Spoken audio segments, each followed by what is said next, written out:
So my name is Shirazad, and I was born Muslim. Like you said, my whole family is Muslim. I'm the first one to break this line. But then I always questioned my belief. I always had questions like, why do I pray the way I do? Why can I not pray in English? Because this is my first language. And I was told that I should never question. I was like, but why? God is the Almighty. Why am I limited to a language that I don't even understand? She was going to get me an English Quran. And I would read. And there was so many. The first thing that stuck in my mind was a man can hit a woman, or a woman is less than a man, or a woman's position is always below a man. I was like, can't be. We are equal. I was told point blank, that is the way it is. Like, but that doesn't make what does that mean? Blindly followed the namaz and the wuzus and the ghusls and all of that. But inside, I was doing it in a very automatic way. This can't be. This is empty. I got married at a very young age. Unfortunately, what met me on the other side was the most traumatic thing ever. It was very violent, very aggressive, but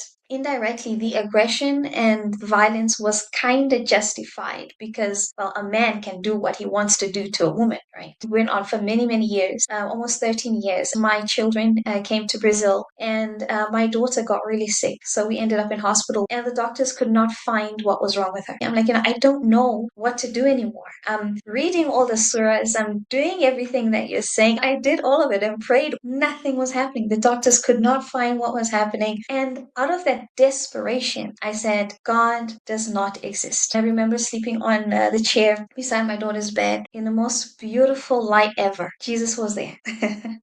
He was there, and he looked at her, and he was talking to me. In my understanding at that moment, it was him telling me that he was the cure. And I realized, well, that's Jesus Christ. That's him.